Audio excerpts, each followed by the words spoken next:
Hello, everybody, and welcome again to Decision Desk HQ's Let Me Finish. I'm Brandon Finnegan, co-founder of Decision Desk HQ. Today, I am joined by Zach Dunany, who is a data science fellow at Decision Desk HQ. It's an all DDHQ show this edition, and of course, we're in the middle of Poll-A-Palooza right now. There have been just drop after drop after drop of polls post-debate. What's starting right from the very top of things with the national picture, Fox News released a survey that found Harris up by 2 points, which is kind of a net shift of 3 since the July poll. The New York Times Siena found a tied race in likely voters, 47 and 47, which is a net shift of 1, if you want to look at it that way, for Harris since the last poll. And let's get into the big Commonwealth, the state that matters. Earlier at the time of this recording today, the New York Times also released, in conjunction with Siena and the Philly Inquirer, a 50-46 lead for Harris in their survey of the state of Pennsylvania. The Hill and Emerson did their own survey, which found Donald Trump up by 1, 48-47 over Harris. That same Hill and Emerson poll release found Donald Trump with a 1-point lead in Arizona, a 3-point lead in Georgia, 1-point lead in Wisconsin, and Harris with a 2-point lead in Michigan, a 1-point lead in North Carolina, and tied with Donald Trump in Nevada. So yes, we've got a mountain of polling that's come out. Pennsylvania, 6 surveys in the span of 2 days. From all different surveyors using different kinds of methods, some really high quality polls coming out of here, basically giving a picture that shows that Donald Trump has been kind of stuck around the 46, 47, maybe a little bit above 47% range. And Harris is polling right now sometime around 49% in the average. So about a 2-point lead for Harris over Trump in the very critical state of Pennsylvania. This is a bit of an inversion from what we saw in polls just before Joe Biden had decided not to run again, and people were doing some preliminary testing, hypothetical testing with Harris. They found Trump in those surveys hitting 49-50%, with Harris kind of climbing in the mid-40s.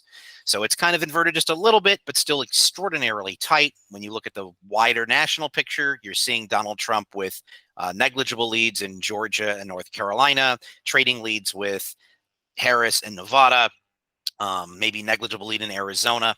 And again, the big blue wall states people think of, Wisconsin, Michigan, and Pennsylvania, those seem like the most solid path for Harris to getting to exactly 270 electoral votes. Absolutely. So with all of this in polling, with the interesting split today in the New York Times between their national picture, which actually shows shows a strong, I guess you'd say a less strong performance for Harris than the Pennsylvania poll that showed her up by 4. Zach, what are your thoughts on this in terms of we've been in a world where the Republicans have had an electoral college advantage, big split in the EV versus PV vote. What are your thoughts on what to make with this, with these latest releases? Yeah, I mean, in 2020, Trump could have won the Electoral College even if he lost the popular vote by 3%. And that's mainly because of his strength in these battleground states: Michigan, North Carolina, Wisconsin, Georgia, Arizona, Nevada.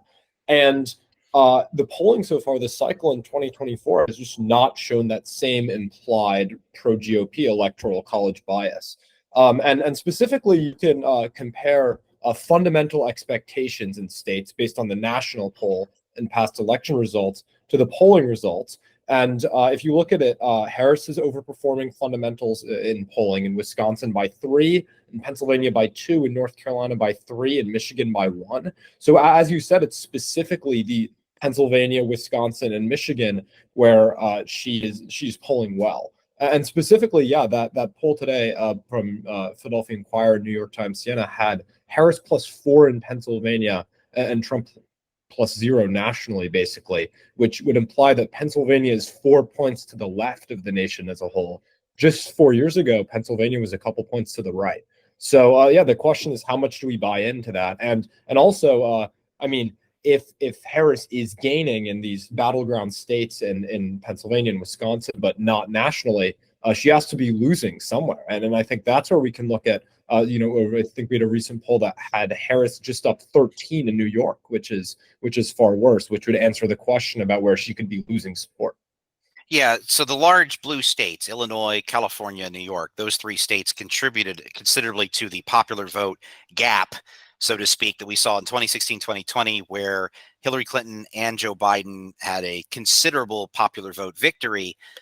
But in the case of Hillary, she lost because she lost the Electoral College. And in the case of Biden, he barely won. He won by by several 10,000s of votes in a few states. If New York really is closer, and polling closer than it has in decades, in this case, that could be just residual anger. I mean, we've seen this in state surveys. We've kind of seen this happening in New York for the last couple of years. There is considerable anger at Governor Kathy Hochul, for example, and the state Democratic Party. That doesn't mean that they're in danger of losing New York in a presidential election. Certainly, nobody would imagine Harris is going to lose New York to Donald Trump, but it could be closer, and that has a direct impact on the U.S. House race. Right? There's a number of very critical seats in the state of New York that if the Democrats can't get their act together and kind of beef up some of their support in the New York City suburbs and southern New York, they're going to run into a problem with flipping the U.S. House. Yeah, I want to go back to Pennsylvania, and specifically, I think what's very interesting about this disconnect we're seeing between national polls and state polls is that for Democrats to have a better electoral college bias, we'll say like a roughly even electoral college bias, as you said, it means they're going to be doing weaker in dark blue states like New York, Illinois, California. But then I think the question is, wouldn't you also expect Democrats to be doing poorly in dark blue areas of Pennsylvania, like Philadelphia? And we can dive into the Philadelphia Inquirer Siena poll that had a full, I believe, crosstab for Philadelphia, where they still had Harris up by a similar 64% margin that Biden won by in 2020, and had Harris up 90-10 with black voters in Philly, which is very similar to Biden's margins in 2020. So yeah, I mean, the question for me is, yeah, why would Harris be doing worse in Illinois, worse in New York, and worse in California, but she's holding Biden's numbers in Philly, and that kind of opens up this idea that maybe the polls could be wrong, right? I think national surveys are very useful in their own regard, and it would definitely not make that much sense logically for Harris to be doing worse in Chicago, but just as well in Philly. I also don't want us to fall prey to the idea of, well, we're trying to overinterpret from a single poll, because yes, in this case, the New York Times national survey is to the right of the Pennsylvania survey. That's not the case with every survey. In fact, it isn't a bit of an outlier. All right. So I don't mean you treat the New York Times national survey as an outlier. You put that in the average, just like you'd put it in the average for Pennsylvania. But I don't want us to overinterpret this. If you look at the national polling picture, Pennsylvania is still polling to the right of the national polling picture still. It's looking like it did in 2020, where it's about a point or two to the right of the national survey. And it may split wider, it may close up. We need to see more data out of the national surveys. We're going to see a lot more data out of Pennsylvania, I'm sure. This is not going to be the last batch of surveys. We'll know who got it or missed it, so to speak, relatively early on election night, because as we move into the final weeks, what we should expect from all of these pollsters when we get close to the late October polling, we're going to start seeing another breakdown that's going to be added to these crosstabs that everyone loves to obsess over, which is going to be timing a vote. So people who've decided to vote early or have already voted, they said that they've already voted, they tell the pollster they've already cast their ballots. We're going to see a segment of the voting block that does that and responds like that. We'll see what that split is. And then come election night, because the early voting in Pennsylvania is going to come a little bit faster, much faster than it did in 2020, about on par with what we saw in 2022. It's going to be the first thing that's released by Philadelphia, the first thing that's released by Allegheny this time instead of the last. So we'll know pretty quickly, okay, they got the early vote pretty spot on, or hey, these polls are way off, because by 9:30 p.m., we're going to have Philly and Alleghenies, a good chunk of their early vote. Yeah. And to that point, I mean, Georgia closes at 7, North Carolina closes at 7:30, and they have very high quality state sites and transparent reporting processes for absentee votes and vote types, which are going to tell us a lot. North Carolina often drops almost all of their absentee votes within 15 minutes. So it could definitely be a situation where we know a lot about what election night's going to look like by 8 p.m. just from the absentee drops in Georgia and North Carolina, and then the Allegheny one will be coming soon in Pennsylvania. But I mean, it still could take a long time to call. I think, I don't know, Brandon, what your number would be, but a lot of people would expect we could have maybe 600,000 Pennsylvania ballots uncounted Wednesday at 4 a.m. I don't think it'll really be that high. Maybe I'm an optimist here, but I think that Philadelphia is very well prepared this time in 2024 with their staff, with procedures, with how they're going to handle things. If you looked at, for example, the presidential primary, yes, I understand it's a lower turnout, but it's still proportional, right? They're not going to have the full staff that they have for a primary, that they have for a general election. They're going to scale back who's going to be doing the processing, counting, and all that. Philadelphia still had 90% of its mail-in vote counted by 2 o'clock in the morning. All right. Even if you push a bunch more, it's not going to be as high as hundreds and hundreds of thousands of votes. I don't think this time around. I could be wrong. They could have problems. Counting machines could have an issue. Who knows? But we're not going to be in for the long haul of waiting like we did in 2020. Very different circumstances now. What may be intriguing, because back in 2020 we had the red mirage. Remember, we had all the election day vote that was very, very Republican, and it showed Donald Trump with leads in Wisconsin and Michigan and Pennsylvania and Georgia.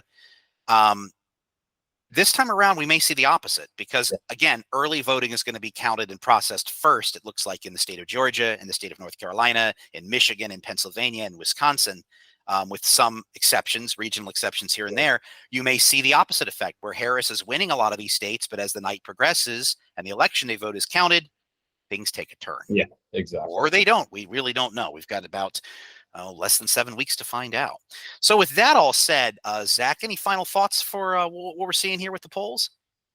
Yeah, I mean, I think the TLDR, the summary is that if the polls are accurate, it's going to be an extremely close election. And if there's a polling error in favor of Harris or in favor of Trump, then they're probably going to win the election by a relatively comfortable margin. So it's a little different in the past when people said, oh, if the polls are accurate, Clinton will win and Biden will win. And if the polls are inaccurate, Trump will win. Now it's kind of like if the polls are accurate, it'll be really, really close. If the polls are inaccurate, it'll be less close in either direction.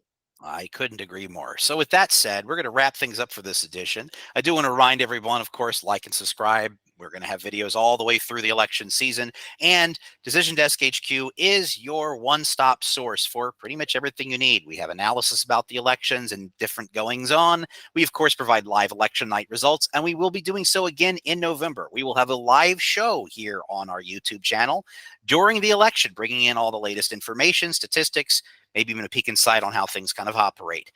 With that all said, I am Brandon Finnegan, and thank you very much for watching.